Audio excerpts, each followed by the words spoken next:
Yeah, I would love to talk about the products at Nuvedo, but then before that, I also want to understand the consumption right now in India. How is the consumption of mushrooms? Because people beyond button mushrooms, they don't know. They don't even use it for cooking. Right. Correct. So, how is the consumption right now? Brand is sort of built for is a mushroom lover, right? They are the early adopters. Okay. I don't need to convince them that mushrooms are vegetarian.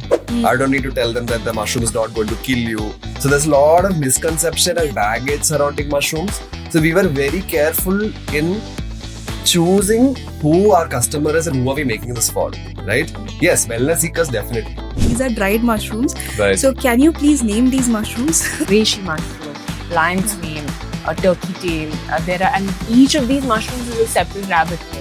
So this mushroom is the most popular mushroom in the world for a reason, because this is one of the mushrooms which can reduce your stress and improve sleep quality. These mushrooms. What is the challenges in cultivating these mushrooms? So first thing is, this is like a public service announcement. Please don't fall for these get rich quick by growing mushrooms, because that is actually a scam. So you have to choose the mushrooms carefully. You have to identify the genetics which you know that even if they don't pay too much attention, it will still grow. We're also infusing it into daily staples, like mushroom coffee. So what we did with the coffee brand was a technology where we infused the bean with the extract, so that when you make the coffee, it doesn't taste or smell of mushrooms. It tastes like a regular coffee, but you can feel the benefits. So coming to Nuvedo, okay, so you have products in wellness, you have DIY kits, and you have dried mushrooms. So what is next in Nuvedo? Welcome to another episode of High and Why. Today's episode is about a homegrown brand that took something usually seen pasta or pizza and turned it into a full-blown movement.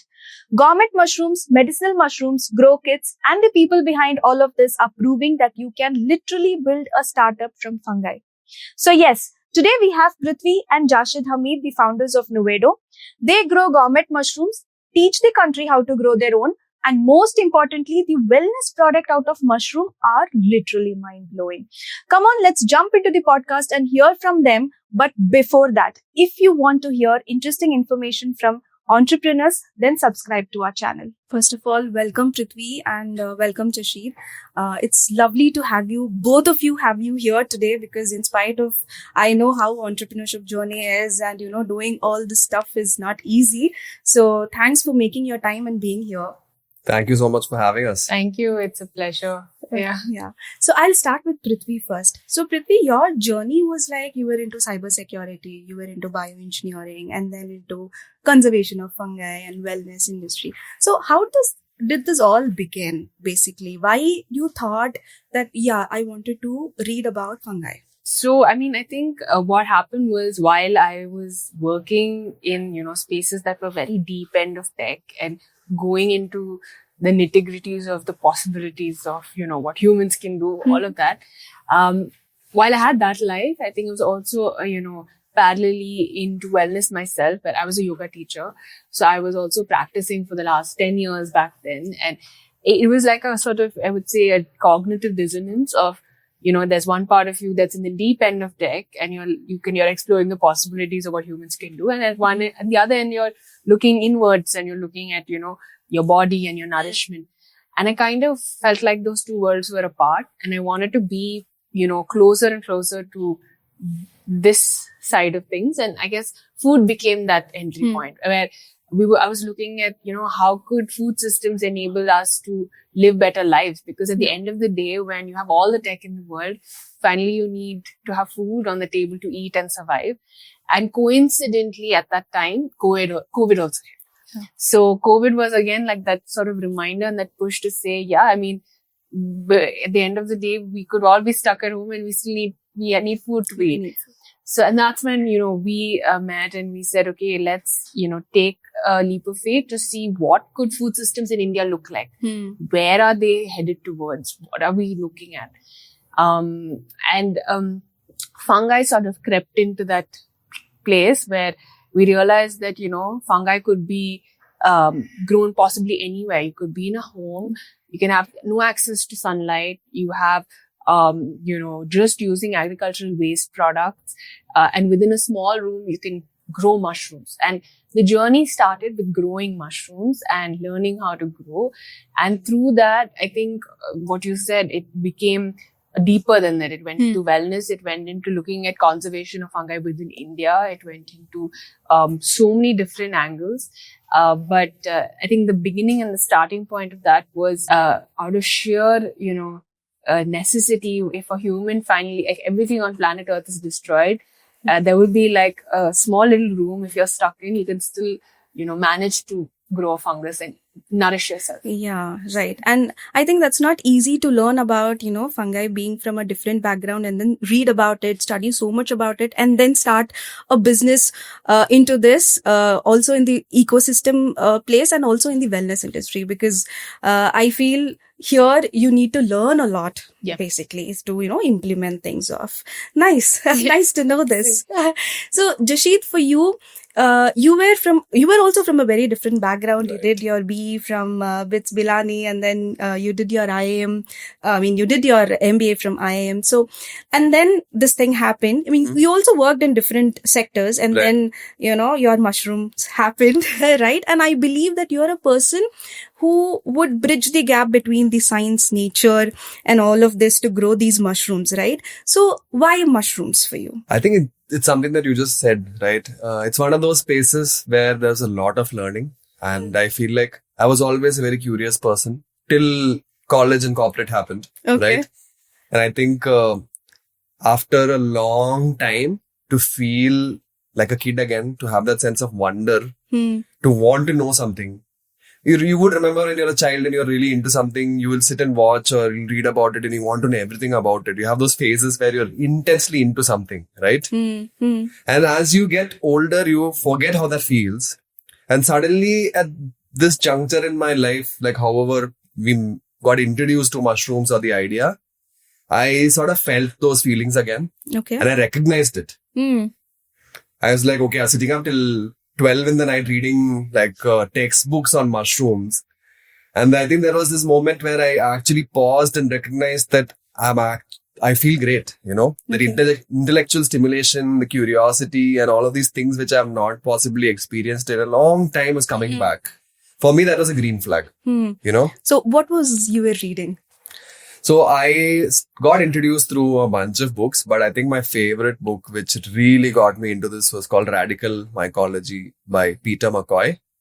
So two books, if I had to say, one is Radical Mycology and the second is Entangled Life by Merlin Sheldrake. I think these are two very critical books in my sort of journey with mushrooms. And Entangled Life, what it does is it makes you see the world through the eyes of a fungus. And it shows how entangled or how connected our life is with the fungus, right? From the dosa that we eat in the morning, to the antibiotics that we consume when we are sick, to the coffee that we drink in the evening to keep us awake, to the ascorbic acid inside our food that we are having, which keeps it shelf stable. Fungi are literally everywhere in our worlds. But like a lot of things that we don't see, we don't give them that kind of importance. And I think Entangled Life made me see how intertwined our life is with fungi. And Radical Mycology gave me the tools to start working with them, right? It gave me all the theory and the practical insights to how to do a business or how to grow them. We say growing, but again, I had to sort of change the way I looked at mushrooms to say that we don't really grow them. We're working with them. So if you study about the history of mushrooms and fungi across 1 billion years. They are the oldest complex living life form on this planet and the largest kingdom. There's more than 6 times the number of fungi than plants, right? And we give so much importance. Whenever you go to a park, you say flora and fauna. But fungi is nowhere in the picture. It's like they don't exist. Probably, as you said, we don't give them as much as importance we give to others. Correct. And I feel like through these books, I was able to understand how to work with them. Because in nature, from the last 1 billion years, what fungi have done is they're like a network which forms relationships with other organisms in the ecosystem. And we as humans think that we are separate from it. I think learning about them made me understand that we are not really growing anything. Termites have been farming fungi. Ants and termites have been farming fungi for very long time. And we are like the latest addition to that story. So it sort of made me realize that we are not really farming anything. We are working with them. You're working with them. Right. Yes. And now I feel, people are, looking up to farming mushrooms and stuff. I mean, into this field, into the fungi field. But before 10 years back or 5 years back, this wasn't the case. Right. So how was it for you? I mean, for you to get introduced to the consumers right now, how is it right now? I mean, are they actually, welcoming it, or how is it? Right. I think one thing that I have to say is that mushrooms have been around for a really long time, right? I think commercial cultivation of button mushrooms entered India in the 80s, but we always looked at it as a vegetable. Yes. Right? There's only one mushroom. It was kind of foreign. Then the recipes had to come into the market, and slowly your mutter mushroom and mushroom tikkas and all of those things started coming into the market, and that's when that relationship sort of started evolving. But what we did differently was build a brand around it, build a story around it, talk to people about it, educate people about it, and also go beyond just like you said, a vegetable, and look at it as something that is also, the possibilities are more than that, where it's the healing. There are, you can engage with the fungus in a different way and open up a whole community of. So when you say, how did the consumers respond? We gave the consumers a world to enter into, where, where we say whether you want to eat a mushroom, you want to heal from it, or you want to just grow it. You can the whole brand around Nuvedo is a space where you come in as to experience what it is.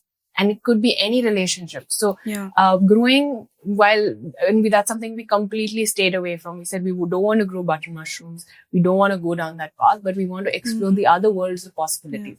And, there are mushrooms like reishi mushroom, lion's mane, turkey tail. And each of these mushrooms is a separate rabbit hole. When you think of the healing properties, think of the way it can be used. When you talk about conservation of it, the relationships with different trees, seeing how some of these mushrooms, are extracted and what they do with so that's how we wanted to approach the brand. And I think Nuvedo came in as bringing a new perspective to a very, very old organism. That is a fungus. But I would love to talk about the products at Nuvedo. But then before that, I also want to understand the consumption right now in India. How is the consumption of mushrooms? Because people beyond button mushrooms, they don't know. They don't even use it for cooking. Right. Correct. So how is the consumption right now? Yeah. So I think to answer that, we have to look at who are we selling this to, right? Like you rightly said. And I think before we were just sort of hinting on this topic of like TAM, right? Everybody goes behind the biggest TAM, right? We are not trying to sell this to everybody. Our core target audience or core consumer who the brand is sort of built for is a mushroom lover, right? They are the early adopters. Okay. I don't need to convince them that mushrooms are vegetarian. I don't need to tell them that the mushroom is not going to kill you. So there's a lot of misconception and baggage surrounding mushrooms. So we were very careful in choosing who our customer is and who are we making this for, right? Yes, wellness seekers, definitely. Anybody who wants to heal themselves or form a relationship with mushrooms, most definitely their part.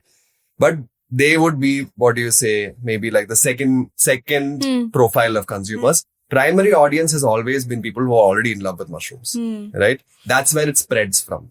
Okay. Each of those consumers is like an evangelist for the mushroom.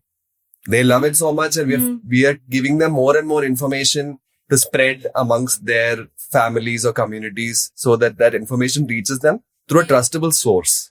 Okay. So we're trying to make evangelists and create trust in the market because, like I said, we are not starting from a clean slate. A lot of places, mushrooms already have a really bad image of being grown in like dirty environments or known to cause allergies, and many people die every year from eating mushrooms. Some people think they're non-veg. Many people don't even eat it, never eaten, not even cooked at home. Correct. Right? So when you're going into a segment where there's so much baggage and misconception, we have to evangelize it. And for us, our customers are the biggest evangelists. We look at it from a community. Lovely. Then the whole thing is sorted for you. But yeah, of course, you have to work towards awareness of Correct. other mushrooms, because we have only seen the button mushrooms in the stores. We haven't seen the other mushrooms at all in the stores, right? So that awareness, how do you make sure it reaches the people? Yeah, I mean, so I think one big part of it is we do something called experience-based events where we, we allow people to also experience what these mushrooms can do, like either through, say, a cooking session with a chef, or we have like wellness events where we use some of these mushrooms, like the reishi mushroom, with a relaxing practice, where they actually get to understand what this is doing as opposed to just reading about it, So that's been a huge part of our, marketing, or you can say our awareness building, where we collaborate a lot with wellness practitioners, chefs. We collaborate a lot with even event spaces to include this in parts or events that would perhaps not be, would not immediately choose a mushroom-based product. So that's been a part of it. But the second and also very important is, like Jashid said, having core, we look at it as a mycelial approach where we have these nodes or community people across India, where they become also evangelists for the product. They are able to also talk about it and educate, because the education is not going to stop, and I don't see it would stop even for the next 10 years, because like I said, the research in this space is also new. Yes. So as the years have been going, we are also constantly, learning and assimilating research. So for a consumer to finally get that, I think it will never stop. How we do it, like I said, event-based activities, a lot of educational content we do. Even in schools, colleges, we're starting even at the grassroots level, where we're helping we work with, a organization with intellectual disabilities and help them grow mushrooms. So we do a lot of also pro bono sort of activities across, and trying to kind of build a relationship with mushrooms. Not just we don't say, okay, just grow. It's saying start understanding what is a fungus in your just even in your environment. It could be a park, it could be a garden, it could be a home pot, which has one mushroom growing in it. What does that mean? Correct. So I think we've tried to, that's been a lot of our approach. And yeah, I mean, anything else you think? I think you said. Yeah. Okay. So that's been. So my next question would be, because we are seeing these mushrooms and I want my viewers to also understand what these mushrooms are. These are dried mushrooms. Right. So can you please name these mushrooms? Right. So before I get into that, I want to explain what a mushroom is. Yeah. Right? Please, yeah. please. So I'm going to take a few seconds to do like a small biology class. So a mushroom is a fruit of a fungus, right? There are so many fungi in this world, many of them microscopic, right? And they are tiny thread-like organisms. You just see white threads. That's the actual body, right? And the mushroom is the fruit of that. So imagine that's the tree and it's growing. And when the tree is in the right condition, it gives fruits, like seasonally. The same way, the mycelium is underground or in the trees or wherever it is growing. It's a decomposer, which means it cannot make its own food. So it's breaking things down in your environment. Okay. The purpose of a fungus is to break down, recycle, and give those nutrients back to other forms, like us, to other trees and other life forms, right? The nutrient cyclers. So when these fungi get the right conditions, they make mushrooms. And like fruits have seeds, mushrooms have spores. So mushroom releases spores, which allow the fungus to sort of reproduce, right? So what you're looking at are different fruiting bodies of fungi. And here again, we have to sort of make this distinction that like in plants, you have vegetables and you have herbs, right? Both edible. Herbs are also edible. Vegetables are also edible, but you don't really cook or eat herbs, whereas vegetables you do. Because when I say mushroom, almost always the first thing that comes into somebody's mind is, oh, something I eat, right?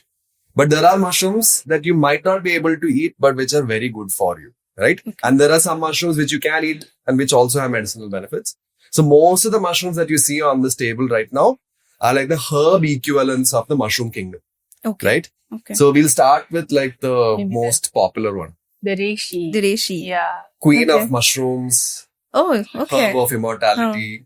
One of the most researched mushrooms in So the this world. can be cooked and also used as a medicinal plant. Technically, you can't cook with this because it's Okay. so hard. It's There's hard. so much fiber inside this that it becomes very difficult for you to break this down.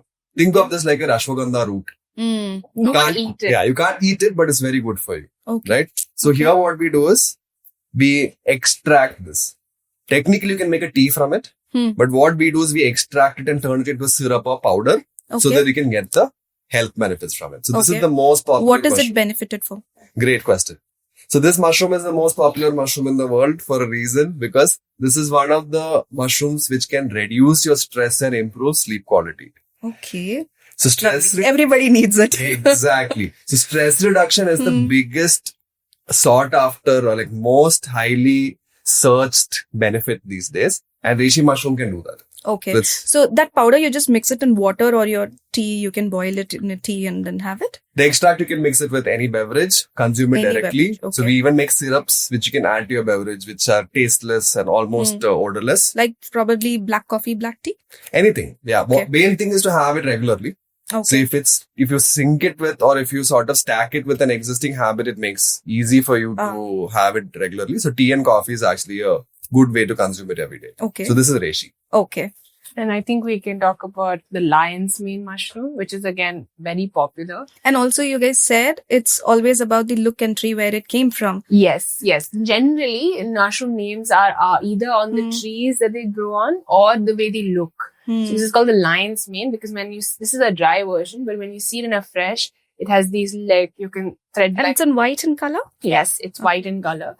This particular mushroom is got, properties which help in memory, focus, and neuro regeneration. So helps your nerve cells regrow. Oh, because it also looks like a brain. Exactly. Very good observation. Yeah. So this helps with, neuro regeneration. It's got certain compounds, which are the only compounds present in nature. For example, there are no other plants or other fungi that have these compounds which help with nerve cell regrowth.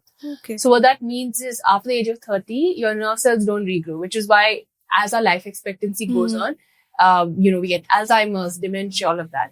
This has the ability to regrow nerve cells. Okay. So this is brain health. You can think of it as... Even children can consume? Yeah. What? Children. In any age? Because this mushroom, this is one of those mushrooms that you can actually eat. It tastes really good also. Yeah. Okay. And it's also a herbal mushroom. So technically think of like a vegetable, right? Yeah.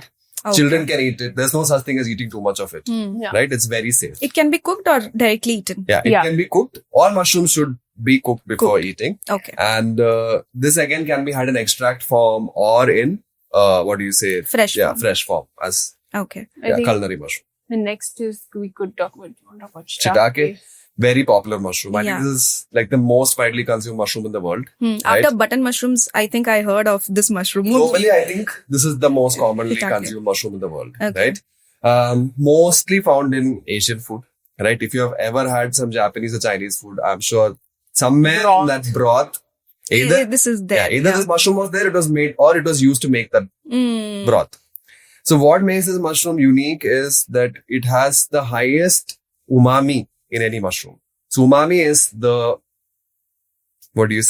earthy taste that you get from mushrooms, Okay. right? Okay. There's The taste is called umami. Yeah, the flavor or the Okay. taste is called flavor umami. profile. Flavor profile is called umami. So when people say it's a mushroom taste, it's actually active. umami. Yeah. Is the word that they're looking at. That fermented, it's like the meaty fermented taste that you get when you have kombucha or when you eat mushrooms, right? Okay. It's not sour, neither Right. is it salty, Correct. right? It's something of its own. But that taste is basically umami. Okay. It has the highest umami in any mushroom because it contains the highest amount of glutamate. So glutamate is popular as MSG. It's monosodium glutamate. That's what actually gives Chinese food its flavor. It's a sodium salt of glutamic acid. That's what you find in the mushroom. Okay. Really good for hair, skin and nail quality. Okay. Very good to fight infections. Good for cardiovascular health. Really good mushroom to sort of have in your diet regularly. Okay. Yeah. Yeah. And It this is what- looks very beautiful. Yeah. And again, it's named, like we said, I think the names comes as like a turkey's tail. Yeah. Yeah. Anybody listening to this, if you Google turkey tail, it'll look like this. Yeah. An actual mushroom also looks like this. And this is actually white total pure white No. when it is fresh? The only underside is white. Oh, that's why I'm asking, because after dried it looks different, no? Yeah, it's actually brown or black when it grows. Okay. This mushroom actually find along the Western Ghats. It's just very heat tolerant. A very popular mushroom for gut health and cancer, for Okay. cancer treatment. This we can have fresh? No, this is again too difficult for your body to break down. So in China and Japan, where like traditional Chinese medicine and herbalism is a little more popular, they use this mushroom as an complementary treatment with cancer. So people who are undergoing cancer immunotherapy or chemotherapy, they give the extract of this mushroom because it does two things. One is it fights the cancer cells. It's also keeping your body sort of safe from the side effects of all the other medicines that you're taking for cancer, right? So it's supporting the cancer treatment to improve the outcome essentially. Okay. Yeah, very, very popular in China and Japan for its anti-cancer properties. Okay. Last but not least, everybody's crowd favorite and Yeah. tastiest mushroom, Yeah. oyster. Oyster. Yeah. Oyster mushrooms again are not given due credit, but they're actually very high source of something called ergothioneine. Right now you must be hearing of glutathione. Glutathione. Yeah? Yeah. So glutathione and Like injections they give for that. right? So glutathione is a very, very powerful antioxidant. Ergothioneine has even higher antioxidant activity than glutathione. And in nature, mushrooms have 10 times the glutathione than any other plant.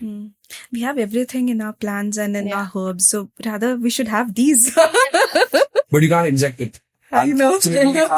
You have to eat. Everybody wants a quick fix, Yes. right? So they have a high amount of these antioxidants. So how is the consumer behavior when they actually, buy from you and they cook it and eat it? Because the taste is totally different. In terms of flavor, I'm asking. So how is your consumer behavior in terms of that?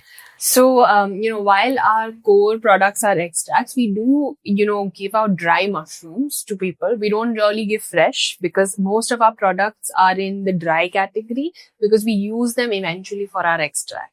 So when consumers buy the dry mushrooms, one of the things that we've seen is how do we educate them about like rehydrating them, preserving them. Yes. We've also done a lot of recipes, Indian based recipes on our social media where we're trying to bring in, where we say, it's not just a Chinese cooking formula, but you could try ghee roast with that. Lion's mane ghee roast is amazing. Oh, because we've always tried in pastas and in pizzas only. Yeah. Right. Now only we are actually including in our cuisines. Yeah. So one of the Italian, Japanese or Chinese, and we're trying to sort of break that barrier and say that this can also be consumed here. yeah. So like especially Ghee roast. yeah, Yeah. with Yeah, lime okay. sweet, we did a ghee roast, and then with the shiitake we have done like The samosa. samosas. Oh. Yeah. So okay. we've done like some interesting, Indianized recipes around it so that there is like an understanding that you don't have to stick to a very traditional way of cooking it. But if you know how to cook it, I think it's just about the preparation, which we educate a lot of our consumers on, where once you had a dry mushroom, how do you rehydrate to get a nice texture out of it? How do you get that sort of softness? And then we tell them, even with the broth that they rehydrate it in, use that broth back in the cooking.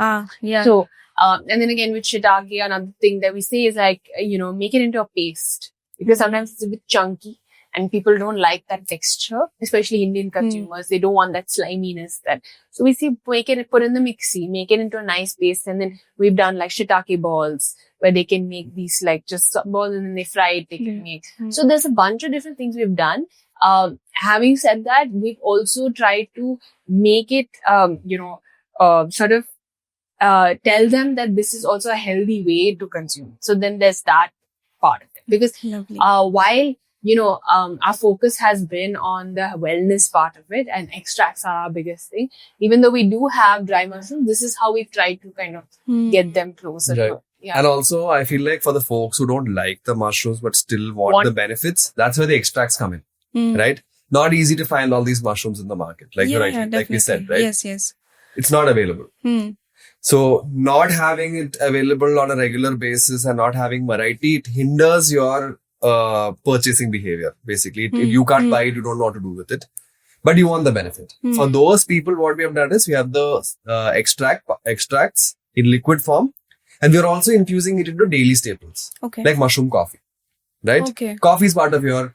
You can go a day without eating mushrooms, but if you like coffee, you have to start your day with it, right? So what we try to do is we try to sort of put mushrooms in as an ingredient inside an already existing habit where mushroom is not a main ingredient. It's not the key ingredient. The coffee is a coffee. Yes. Right? Yes. And the mushroom is just another added ingredient where we say that, hey, this coffee, if you take, you don't feel the anxiety, you don't feel the crash, and it's gut friendly because of this lion's mane mushroom in it. And then one of the things that we do really well is formulations. So you have extracts and then we formulate that into different forms. So we work with a coffee brand to make a mushroom coffee. Okay. So we understood that a coffee person doesn't want to consume mushroom coffee because it tastes like soup or it has a chalky mouthfeel. And if you're a coffee person, you want your morning coffee a very certain way, right? The same way that when you drink chai, that morning chai has to be like that. You don't want it too sweet. You don't want it too strong or too much milk. There's a way that you like it, right? It's emotional.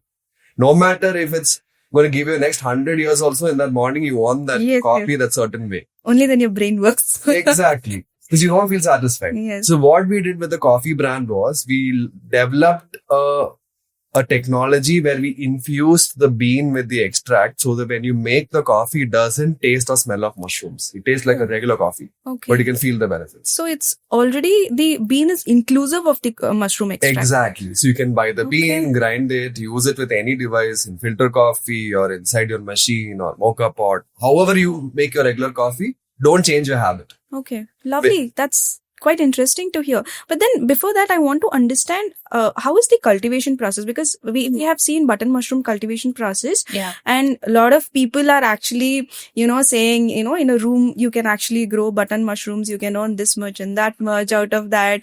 All the ladies also, home growers can also do that. But then these mushrooms, what is the challenges in cultivating these mushrooms? Right.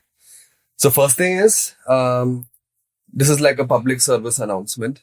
Please don't fall for these get rich quick by growing mushroom because that is actually a scam. We also were scammed when we started. We went for one of these trainings. They promised the world to us, but they just made us buy certain things and they made a commission on the training. And we realized that they actually don't know how to grow it. Right? If they actually, now that we are in this business, we realize that if they're actually into mushroom growing, they'll be quietly doing their work every day and they don't have time to go out and do anything, right? Because it requires so much attention. So most of these trainers and these buyback guarantees and yes, we will set up a farm for you and you learn 1 crore. Many of it is not genuine. Right? It's just a way for the trainers to make their money because they are not able to sell the mushroom. So that is one thing that I just wanted to say. Now, coming back to your question of how do we grow this and what is the challenge? So, like I said, mushrooms are decomposers. And different mushrooms like to eat different things. So, a button mushroom is a secondary decomposer, which means that it grows on already digested matter. Right? So, in the early 1900s, they used to grow it on horse dung in Europe. Here, we use chicken manure and compost. It's a mix of 2-3 things. And hay that they used to grow button mushrooms. We don't do anything which uses compost. We grow only wood-loving mushrooms. Mushrooms which grow on logs of wood.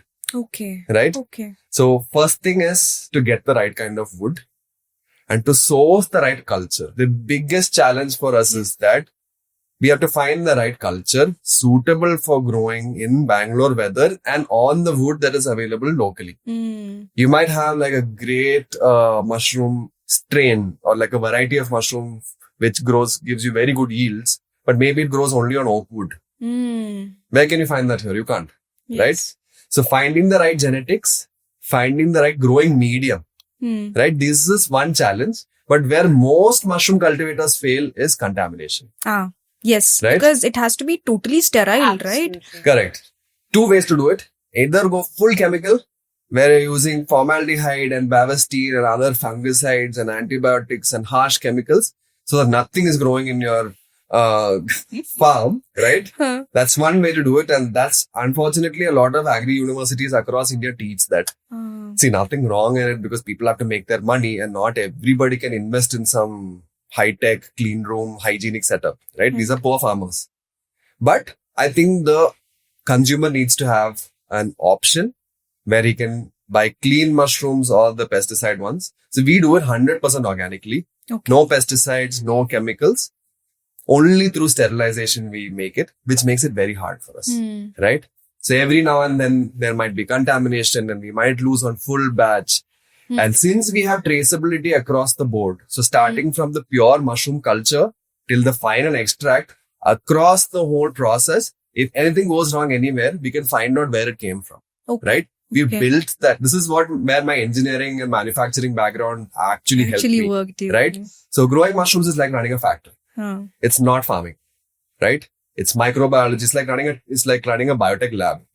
So keeping the cultures alive, making sure there is no contamination, right? Making sure that the consistency is there across batches. This is something that you need to be very careful about. But biggest problem is contamination. You have ever seen the contamination?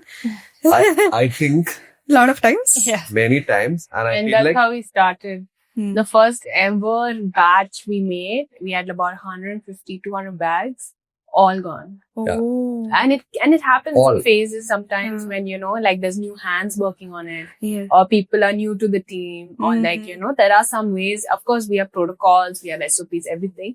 But yes, contamination is something you have to live with. Yes. It becomes something that as a mushroom cultivator, you have to be okay with understanding, and you'll see new kinds of molds. You might experience if you've introduced a new different kind of mushroom, that might have its challenges. True. So it really, it's something you live with, but you have to minimize as much as possible.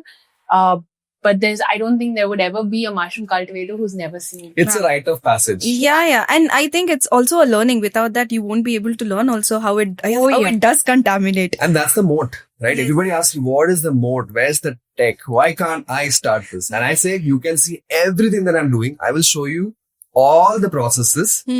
But for you to do what we're doing, it'll take you as much time as we took, if not more time. Right? You will face all the same challenges, because the challenges are not unique to time. It's just, as a mushroom cultivator, contamination is 100%. It's guaranteed at some point you will meet it. You will meet it. And how fast do you bounce back? And how do you change the process? That's more important. Yeah. It's like how you have pests in organic farming, right? They say that 10% of the produce is for those organisms, right? They also need to feed. True. Again, molds, we think when we think of a pest, when we think like some insect is eating a fruit, we're still like, it's a fly.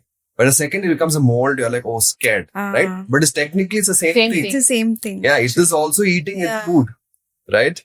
So we just have to manage it. There's no escaping this, but you have to manage it. I think contamination is, I feel like, the biggest challenge when it comes to growing mushrooms. Coming to your DIY kits, okay, that is what is one of your product which you're selling. So first of all, how did the idea came? Second, how do you ensure your consumers that when they buy the DIY kits, how to grow them properly with the sterile handling without they don't get contaminated? How do you educate them basically? Right. So maybe the first part I can talk about, where how did it kind of come about? So when we started the brand, I think one of the things was that we wanted people to build a relationship with mushrooms and like have a way to understand and grow some of these and eat them too, so that they're less scared of them. There's no mycophobia. There is, you understand that, okay, it's growing in an extremely sterile way. It's not dirty. All these misconceptions around what mushrooms are is what kind of urged us to put out these kits. And more than anything, a lot of the different varieties that people had not had before, for example, the pink oyster, the golden oyster, these are all varieties that, are not necessarily available in the market, to be able to have a chance to even eat and cook with them. So that's how we sort of came out with it. And I think it became a strong educational tool. Once this kit was there in people's houses, they saw it for 3 weeks, they were nurturing it, they were caring for it. And there was a strong association with the brand. So it becomes something that they have at their home, and then people talk about it. It's a very unique experience. You've never seen a mushroom grow in your life. Mostly only grown plants. Yeah. So how do you kind of, when you see that growing and sort of, capturing it, there are children at home who are first time ever seeing it. So it became more than just a product. It became like a way to bring fungi into homes where it talks for ourselves. Like we don't, it's less that we have to do. It's more that the box is doing and it's communicating and they are building their own relationship. So how many days does it take to come? So it takes about 7 to 10 days, depending on the variety. Some go up to like 14 days, but you can say within this time period is when you will see your first harvest. And caring for it, I think maybe you want to talk about that part. Yeah. So we send the kits which are ready to grow, right? So this actually was a very tedious process. From outside, you see, grow kits, but there's a lot of R&D which went behind to select those strains which India has such a diverse climatic condition, right? There's so many places, yes. right? Rajasthan is there where it's like freezing right now, and 3-4 months from now it will be 45-50 degrees, right? How do you make a product? So you have to choose the mushrooms carefully. You have to identify the genetics which you know that even if they don't pay too much attention, it will still grow. Yeah, we don't want to give them a challenging experience because this is the first time they're attempting to do this. See, we want to make sure they succeed. So we have a no questions asked replacement policy if you don't get your first harvest. Right? In case, see what But there is a possibility of contamination. 100%, right? We try to minimize it as much as possible. It's still living. Imagine I gave it to a courier guy. This is what happens most often. Okay, we do all the amazing things to make sure it reaches you on time.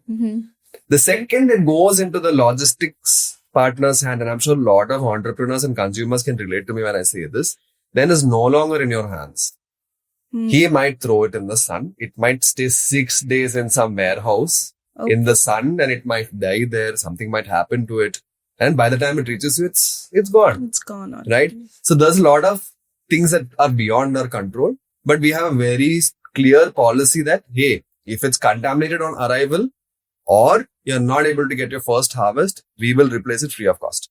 At first, we want to make sure that you get that first harvest, right? So we have chosen the strains.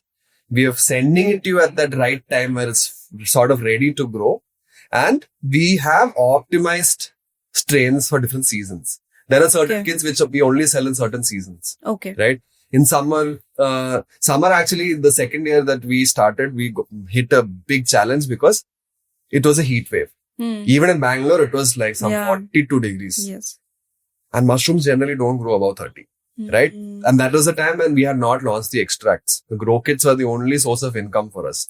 So we hit the wall and we were like, okay, now what?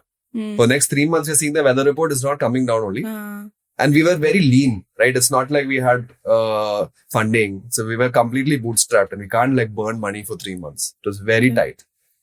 Quickly, we went into our culture bank. So we have a library of mushroom cultures. Culture is basically like a starting material. So whenever we do these activities of going into the forest or like foraging, or if we find something interesting, we always bring it back to the lab, right? So we have a collection. We found this mushroom, an exotic mushroom from Tripura, which could survive up to 45 degrees and it did the best at 40 degrees. Quickly, within a month, we launched the packaging, we learned how to grow it, and we made a new SKU. First growing kit for that mushroom in the world. Which mushroom is that? It's king tuber oyster. King tuber oyster, yeah. Okay, that's one of your products. It's one of our products, right? So this growing kit also was extremely challenging, right? So the returns, managing the shipping, optimizing which mushroom for what season. We even have a widget on the website where if you enter your pin code and the temperature, it will tell you which of the grow kits is suitable for the weather now. Oh, so that's nice. So that people are more, they choose the right mushroom rather than like ordering to Rajasthan a cold variety. It still happens. But we've tried to do whatever we can from our side to make sure customers are educated. They know what they're ordering. And also, in case it really doesn't work out, we always replace. Okay. What if it doesn't work out? I mean, the way I'm growing in my house, it doesn't work out once, twice. And then what do I do? So most of the time we have like a proper, like we have troubleshooting available. Yeah. Okay. And we see this as an opportunity. Yeah. Right? How do I talk to you? Most customers, you don't even have that loop closing, right? Once you buy the product, it's the end of the relationship. Here, when they are in trouble, they spent money. That's how I am able to help them. And I feel like loyalty, there's a bigger chance for customer loyalty when you actually solve a problem rather than having a great experience, right? If they actually have an issue and you're able to sort of solve that for them, they are more likely to be loyal to you than if they had a completely smooth experience. So when they are not getting their harvest, or when the mushrooms are growing and they don't know how to harvest it or what to cook with it, they almost always email us or they send us a message, right? Large section of customers do. And that's when we get the chance to talk to them one-on-one. Send them the blogs, give them guidance, right? And this I feel like is a positive for us. If they're in trouble and it's not working, it's a good way for us to talk to them. Right. Nice. There's so much of learning also, right? About the mushrooms and, how you are tackling the system right now. What about the wellness product? I mean, why did you wanted to launch the wellness product? I know I understood the total scenario of you being, into that field and introducing such products to people, but how did that come into place for you first? And what kind of mushrooms you introduced first into wellness product? Right. I think, so the wellness part came from personal experience. Around COVID, Jashid was somebody who had a lot of allergies. He was constantly, in Bangalore, not able to really work with the pollen and all of that. And I think, us trying the product during that time, it was products that people had gifted us from the US, in the UK. We had tried some of these extracts on ourselves. And to be honest, we were using it more in the background, where it was like, okay, it was there during COVID, we started keeping our immunity. But then we realized it was working so well, and it had transformed the way, our own immune systems were responding to all this chaos that was there in the world. And then when it ran out, I think he was the one who said, hey, maybe we should just check in India if we can get something. I'd love to get reishi. And it was started, of course, with You reishi. started with reishi. Reishi. And what kind of a problem it actually subsided? I think So I had really bad, sneezing and bronchitis. Wake up in the morning and sneeze for 3 hours. That's very usual in Bangalore. Yeah, it's really bad. And mine got worse because lifestyle was very bad. I was in retail operations before this. So I was traveling 6 days a week, every day working. No proper food. But I feel more than a lifestyle, it's the pollution and the population over here in Bangalore. The immune system gets worse over time. Yeah. With that, yes. Correct. If your lifestyle is not good, then any problem gets aggravated. So I feel like I was taking antihistamines, and what quickly happens to people is you just take it and then you don't stop.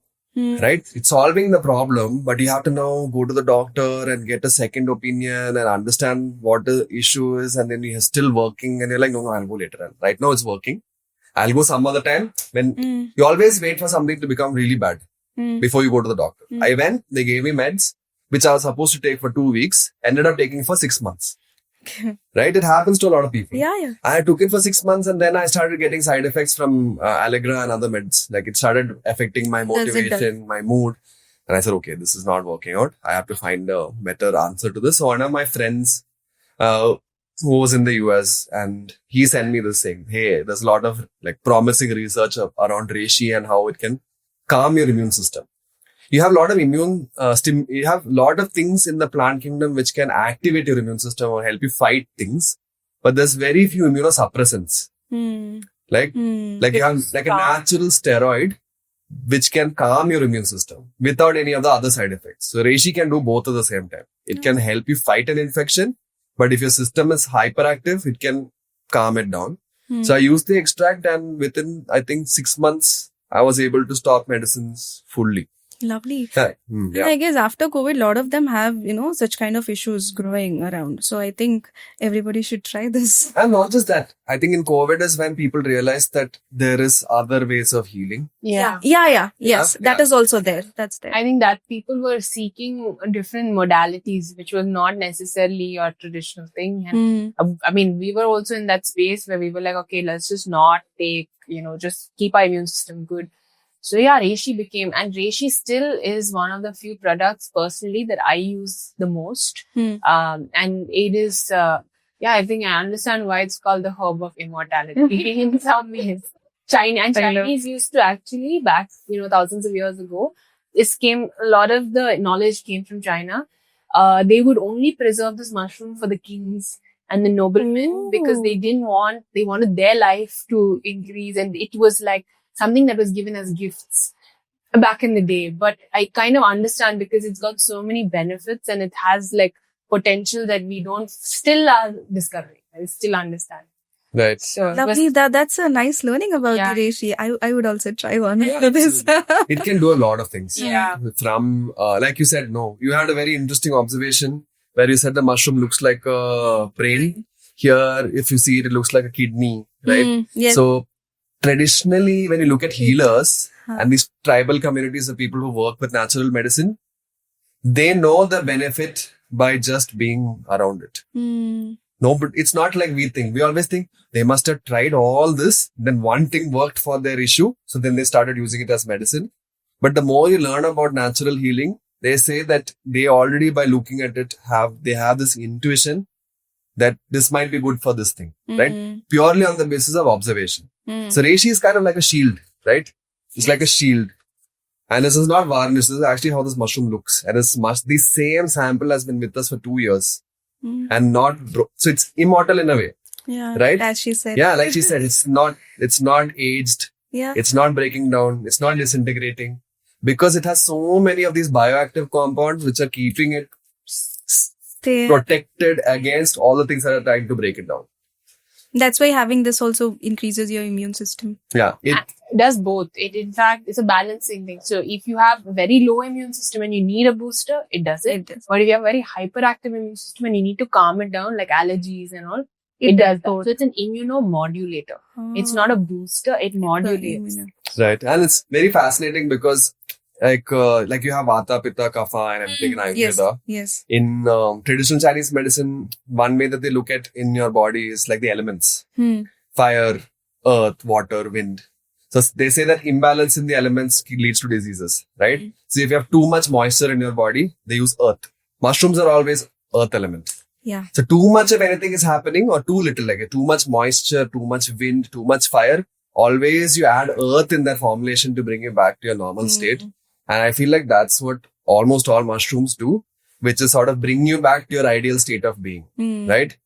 Whether it's immune system or sleep or brain health or energy or, skin, it's sort of pushing you to be like the best or ideal version of yourself.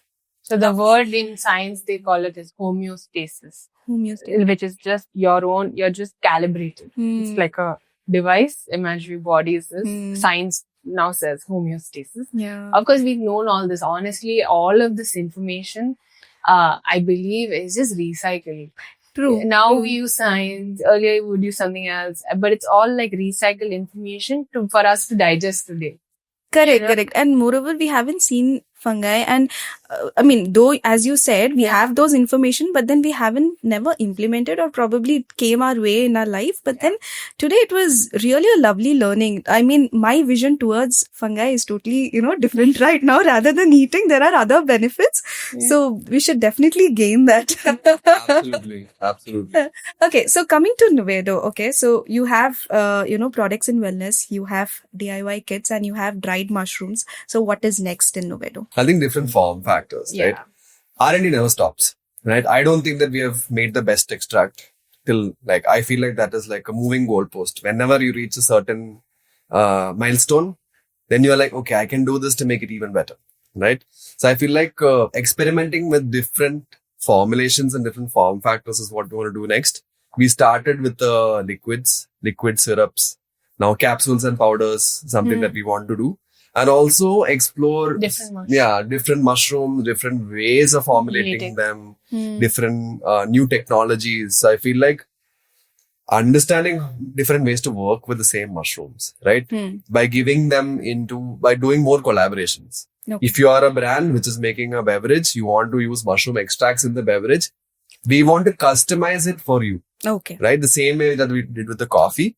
So I think what's next for us is focusing more on mushroom as an ingredient and finding new ways to get it into your life. Okay. So except beverages, what is the other modes of food we can use? I mean, in probably desserts or something we can use it? Whatever you can think of, right? Okay. Yeah. Wherever a plant extract is right now going. Okay. All those places. Yeah. Okay. Functional food and beverages, right? It could be chewing gum. It could be chocolate. It could be cookies. It could be like a kombucha or a functional soda.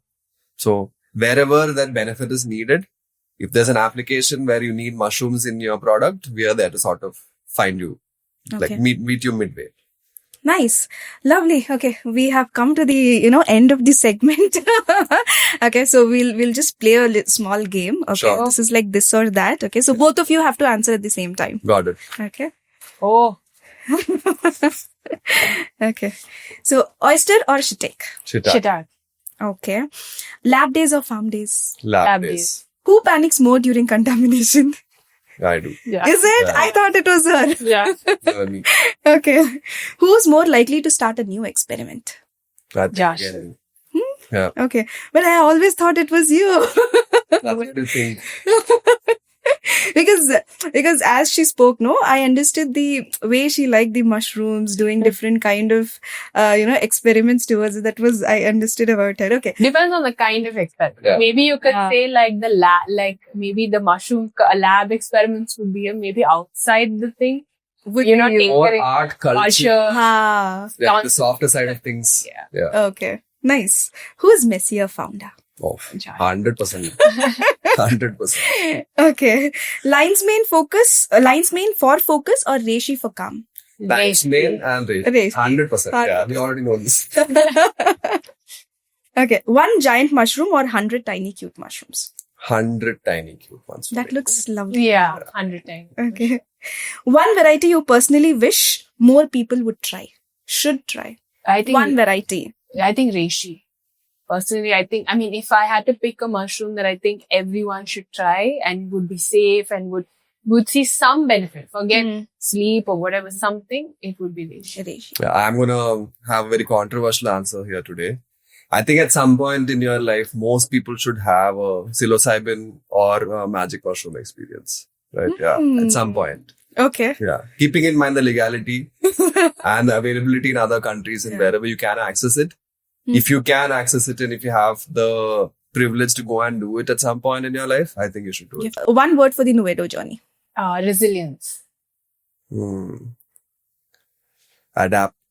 Adaptable? Yeah. Something like that. I don't know if that's a word. Yeah, it is a word. Yeah. So, my one word for the Nuvedo journey is all the very best. It's really interesting to know, how you have transformed, so many mushrooms into the wellness products. So lovely. Thank you so much for being here today. Thank you so much. Thanks Thanks for for having having us. This is amazing. Thank And you. as we say, Namaste. Oh, namaste. Yeah. Yeah, that's how, if we say one mushroom greets another, how would it be? Oh, nice. Yeah. Namaste. Thank you. Thank you so much. Experimenting with different formulations and different form factors is what we want to do next. We started with the liquid syrups, now capsules and powders, something that we want to do. And also explore different mushrooms, different ways of formulating them, different new technologies. So I feel like understanding different ways to work with the same mushrooms, right? By doing more collaborations. Okay. If you are a brand which is making a beverage, you want to use mushroom extracts in the beverage, we want to customize it for you, Okay. right? The same way that we did with the coffee. So I think what's next for us is focusing more on mushroom as an ingredient and finding new ways to get it into your life. Okay. So except beverages, what is the other modes of food we can use? I mean, in probably desserts or something we can use it? Whatever you can think of, Oh. right? Okay. Yeah. Wherever a plant extract is right now going, Okay. All those places. yeah. Okay. Functional food and beverages, right? It could be chewing gum, it could be chocolate, it could be cookies, it could be like a kombucha or a functional soda. So wherever that benefit is needed, if there's an application where you need mushrooms in your product, we are there to sort of find you, Okay. like meet you midway. Nice. Lovely. Okay. We have come to the, end of the segment. Okay. So we'll just play a small game. Okay. Sure. This is like this or that. Okay. So both of you have to answer at the same time. Got it. Okay. Oh, Okay. So oyster or shiitake? shiitake. Okay. Lab days or farm days? Lab Lab days. days. Who panics more during contamination? I do. Yeah. Is it? Yeah. I thought it was her. Yeah. Me. Okay. Who's more likely to start a new experiment? That's Josh. again. Yeah. Okay. But I always thought it was you. That's what you think. because as she spoke, no, I understood the way she liked the mushrooms, doing different kind of experiments towards it. That was I understood about her. Okay. Depends on the kind of experiment. Yeah. Maybe you could say like the maybe the mushroom lab experiments would be maybe outside the thing. Would You know, you- Or tinkering, art, culture. Ah, Yeah, the softer side of things. Yeah. okay. Nice. Who is Messier founder? Oh, John. 100%. 100%. Okay. Lines main for focus or Reishi for calm? Thanks, Mail and Ray. Ray. 100%. Yeah, we already know this. Okay. One giant mushroom or 100 tiny cute mushrooms? 100 tiny cute ones. for That me. looks lovely. Yeah, 100 times. Okay. One variety you personally wish more people would try. Should try. I think One variety. reishi.